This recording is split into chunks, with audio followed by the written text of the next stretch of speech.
have any like issue or anything to call the police about me taking pictures here? Oh no, we were just wondering why people were taking pictures of our houses. I didn't take a picture of your house. Oh, well, just like houses around.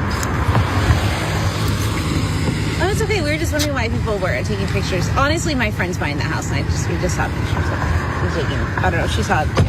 I know, because she asked me if I needed help, and I'm just wondering, was she going to help me with the settings on my camera, or like what kind of help could you offer me? And I didn't ask for any help. Oh. Yeah. I don't know. I help you. I know. That's what is perplexing, because I didn't say anything to you guys. It's interesting. They just so happened to catch me and ask if I needed help for the second and third time. Well, I didn't call the police. They just stopped here to ask you guys, someone was just... No, we saw him driving by. Somebody called the police. I did not call the police. Weird. Somebody, Karen, did you flag him over? That's not part of... Our producers have gotten some information. That's not what they're saying. I'll tell you what they're saying, and you can make up your own mind. But I know, Karen, when I hear one, in this case, I think I heard one or two. According to Atlanta Black Star, shot by Bria, an aspiring photographer uploaded the clip to her TikTok March 2nd with Bria's phone camera angled down toward the sidewalk. The video doesn't depict the unhinged racist rant that you might expect, but it's the type of encounter that is far more pernicious and pervasive. It's these microaggressions, man. I'd be wanting to just sit down, okay? According to Bria's account, when police arrived, they asked her several times if they could help her. After Bria was questioned by police for snapping photos on a residential street, she confronted the two white women standing nearby who she believed called the cops. This is a decent assumption. I can see why she thought it. That's where the video began. Despite the absurdity of the situation, Bria approached the women politely and asked why they had any issue to call the police. What'd you do that for? The women whose faces are not visible on camera changed up their stories a few times, first admitting to calling the police, then blaming it on random strangers. On the audio, one of the women seemed surprised that an officer would be carrying a gun, noting that, well, she's hot, slang for having a loaded weapon.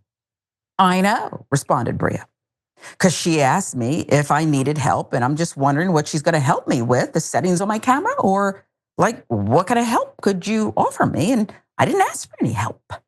Bria continued, that's what is perplexing, because I didn't say anything to you guys. It's interesting. They just so happened to touch me and ask if I needed help for the second and third time. The woman claimed they simply saw the officer drive by and someone else may have called the police, despite Bria shared that she saw the police speak to the women. If you're going to do it, just be proud and loud with it, Karen. Just say, yeah, I did it. And that's not what they did. Instead, they pretended this whole game. Maz, we don't know if they called the police. We don't know if they're Karens, but I know what I've encountered in my life. Hell, it would happen in the newsroom where people would just say ridiculous things. They come up to my desk, I'm busy, I'm writing copy, and you just say these, why are you being a Karen? And it would be all I could do to just say, please sit down. I just would give them a please sit down. You, please, okay? What are we to do with this? Any encounter can become aggressive. Show me your ID. What are you doing? It can become aggressive. It didn't here, but that doesn't mean it's not a painful, traumatic, everyday, aggressive, I'm at war kind of issue for too many people of color because of these capital K Karens. Yeah, you're absolutely right.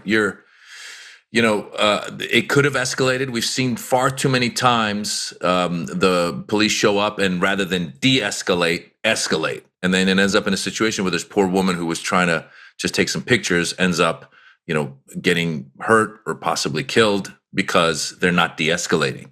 And it's a shame that we live in a world where these two ladies, all they had to say was, hi, how are you? Hi, how you doing? Oh, have a great day. Okay, yes. You get a, I want anybody who sees this clip, anyone who sees this clip, try to lead with kindness and see what kind of reaction you get. If they had said to her, hi, how are you? And she turned around and said, mind your business and, acted all off or something. Then you go, all right, something's off about that person. Let me see if I can do something about it. But that's not what happened. They relied on the cops to show up. And then, of course, in the cops as well. There was a time back in the day where the police were known in the community And they had a way of approaching things of like, the cop could have said, "Hey, how are you? What, have you, what's going on? Oh, I'm just taking some pictures. Oh, good. Have a great day." It seems pretty simple rather than coming at her with accusations. And of course, she's going to be feeling, like you said, it's traumatic, and then you're defensive, and then it just escalates. And so I want people anyone who sees this clip, try to lead with a smile and kindness. Right. Have the first words be kind. What if they would have just done that? Maybe they would have got a free photo shoot or something. You know what I mean? She's an aspiring photographer. Instead, you look ridiculous, okay? Knock it off.